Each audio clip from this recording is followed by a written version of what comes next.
আচ্ছা এটা তার রিয়েল আইডি, যে আমি তার আইডিতে ঢুকি, এই যে দেখেন আজকে সকালে সে আমাকে লিখছে, সে যদি অপরাধ না করতো তাহলে সে আমাকে সরি লিখতো না। মানে তুই কেমন ভাই, তুই বাংলাটা পর্যন্ত ভালো করে লিখতে পারোস না, তুই বলস তোর আইডি নাকি হ্যাক হয় না। এই যে দেখেন ও আজকে আমাকে সরি বলছে। আলমকে একটা কল দিবেন? হ্যাঁ আলমকে একটা কল দিবেন? আচ্ছা কেন?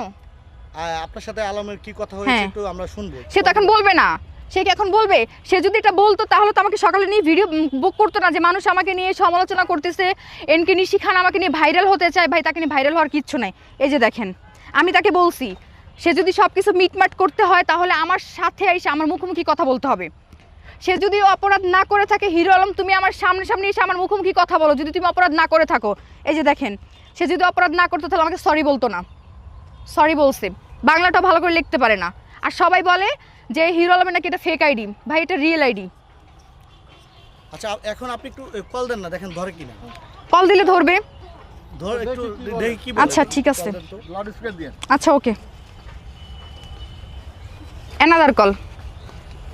Call another.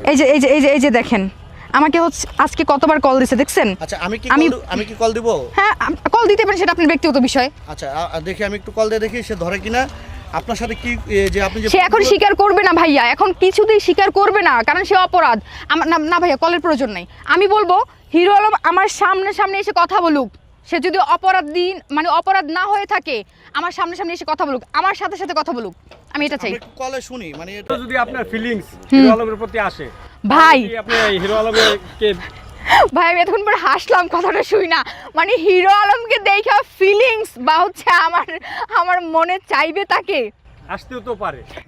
এটা যদি আমি বলি ভাই, এটা যদি আপনি হচ্ছে কি বলতেন, মানে হিরো আলমকে বাদ দিয়ে যদি একটা রিকশাওয়ালাকে নিয়ে বলতেন তাহলে হয়তোবা আমার মানে ভাল লাগতো। কি বলে যে মেয়েদের মন টাকার কাছে বিক্রি হয়ে যায়। কে?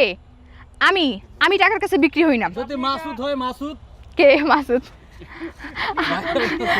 আমি আলমের জায়গায় যদি একটা রিস্কাওয়ালা হতো তাও ভাইবা চিন্তা দেখতেন। আসলে হিরো আলম কি দেখতে খারাপ নাকি তার কোন সমস্যার কারণে আপনি এই কথাটা বলেন? আচ্ছা যাক, ভালো একটা প্রশ্ন করছেন। তো হিরো আলম দেখতে খারাপ, চেহারা কালো, মানে যাই হোক না কেন আল্লাহর দান, তো মাশাআল্লাহ সুন্দর।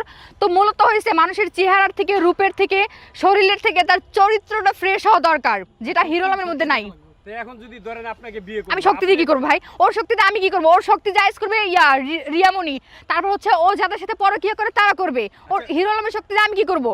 আচ্ছা এখন হিরো আলম যেহেতু এখন সিঙ্গেল আছে, ধরেন আপনাকে বিয়ে করলো, আপনি যদি তার চরিত্রটা ভালো করেন তাহলে একটা সবার কাম হবে না ভাই? কয়লা ধুইলে জীবনেও ময়লা যায় না, ও হচ্ছে কয়লার থেকেও অধম, নোংরা ডাস্টবিন। অনেক সময় কিন্তু কয়লা ধুইলে ময়লাটা চলে যায়। কখনোই না। ওকে পাঁচটা নারী ভালো করতে পারে নাই, আমি একটা নারী কিভাবে ভালো করব? তারা তো সবাই তাকে ব্যবহার করেছে, অসম্ভব। রিয়ামণিকে কেউ চিনতো না। আচ্ছা আমি বলি, রিয়ামণিকে এখন সবাই চিনে। আচ্ছা এখন আমি বলি, এখন আমি একটা আপনাদের কাছে প্রশ্ন করি। করেন। ও 5টা বিয়ে করছে, 5টা নারী ওর জীবনে ছিল। প্রথমটা খারাপ, দ্বিতীয়টা খারাপ, তৃতীয়টা খারাপ, চতুর্থ খারাপ, 5 নম্বরটাও কি খারাপ? হিরো আলমের সাথে কত জনে আসছে? আগে বলেন 5 নম্বর কি খারাপ? 5 নম্বর নিয়ে আসছেন। এখন আরো 2টা বের হইছে, সেই 2টো আলমকে বিয়ে করতে চায়। একজন 2 টাকা কাবিনে বিয়ে করতে চায়, বিয়ে তো করে নাই। ওর সাথে যদি 7 দিন থাকে, 7 দিন আমার মনে হয় যে 2 দিন থাকার পর ওর কাছ থেকে এমনি বাপ করে পালাবে।